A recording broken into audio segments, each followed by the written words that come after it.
In today's video, we're going to talk about AS and A-level law as a subject and course, its syllabus, its papers, its paper distribution according to syllabus and years, the objective assessments that the examiners have while checking this course, and the key concepts on which this whole syllabus and course is based upon. Right. So there are 4 papers in total for people going for A-level law. They have to appear in P1, P2, P3, and P4. P1 is English legal system, P2 is criminal law, P3 is contract law, and P4 is tort law. They are named as their subjects and they are how it is. English legal system, it's an overall knowledge about the English legal system. English legal system refers to the law of England and Wales. Criminal law is English criminal law, and then contract law is English contract law, and then tort is English tort law. Right. Moving on, the distribution of papers. Right. If the students taking AS and A2 in separate years will go for English legal system and criminal law in the first year, that is in the AS level, and they will go for P1 and P2. And then in the next year, they will go for contract law and tort law in the A2 level. But for those that are going for composite year, they'll appear in all 4 papers together. That is all of them. Yeah, they will take it together. And right, following are the assessment objectives. These objectives are technically on how the examiners test us. Right. These are the things that they want to see us, and when we are appear in the exam, they want this stuff to be in the exam.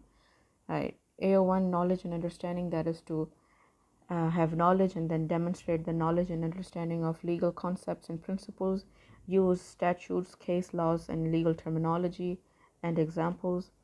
A2 is analysis and application, analyze legal concept, principles, and apply them in the questions given. Evaluation is evaluate the legal concept and principles. And different questions require different assessment objectives. Those we will discuss later. Right. And then this is the overview. P1, P2, and P3 and P4. For English legal system, students get 1 hour and 30 minutes. The total marks are 35. And there are 2 sections, Section A and Section B. For Section A, we have 5 compulsory questions, from which 4 are short, and then 1 is an extended one. And then for Section B, we have 2 essays from a choice of 3. We have to attempt 2 from a choice of 3, and there are 2 parts to each, A and B. And then for paper 2, we have 60 marks, and the time distribution is same throughout all the papers, 1 hour and 30 minutes. And then for criminal law, we have Section A and Section B. There is 1 compulsory scenario based problem question, and we have to solve that. And in Section B, 1 question from a choice of 2. There are 2 parts to the question, 1 short and then 1 essay. For law of contract, Section A is scenario based, and Section B is 2 essays from a choice of 3. And for tort law, there are also 2 sections and 1 scenario based question from a choice of 2 and 2 essays from a choice of 3. Okay.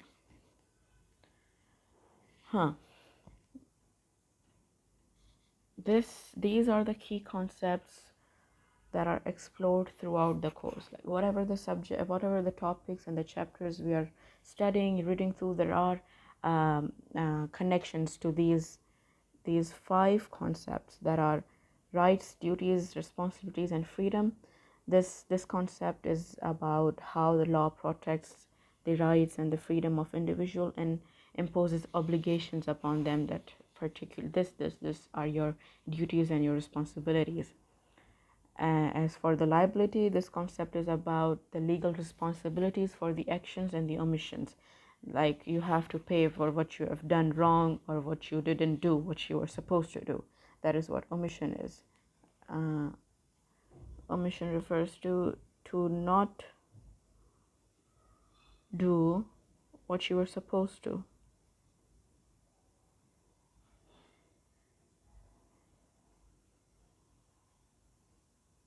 Right.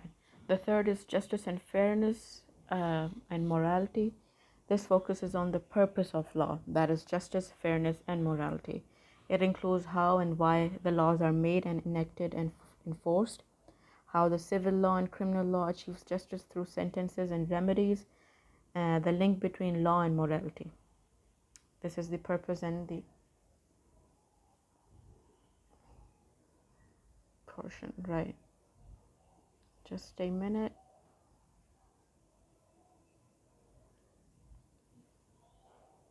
The fourth concept we have is power and its limits. This concept discusses on the limits and the powers of the people in the society, like what powers does this particular person or this particular position has in the society and how it is regulated. This also relates to the power with the legal system, that is, the powers and the limits of the parliamentary people and the powers and the limits of the government and the legal personnel, that is the judiciary and the barristers, and that is their limits and their powers. That is all we discuss in this. And then there is effectiveness and certainty. This is the concept in which we explore the aims of law, whether they are achieved or not by the system and its provision. Like, are the laws that are we making effective and certain, and are the aims of the law being achieved? I mean, these are the total 5 concepts that are reflected throughout the chapters and have something, and this is what the course is based upon. So this is all there is to it, and we'll further know how are they reflected in the chapters. But and then these are the paper assessment overview, the timing, the beget, and the marks and the sections. This is the structure of the papers, and these are the assessment objectives and the paper distribution according to AS and A2 level, and for those that are going for composite years. That is it for this video. See you in the next one.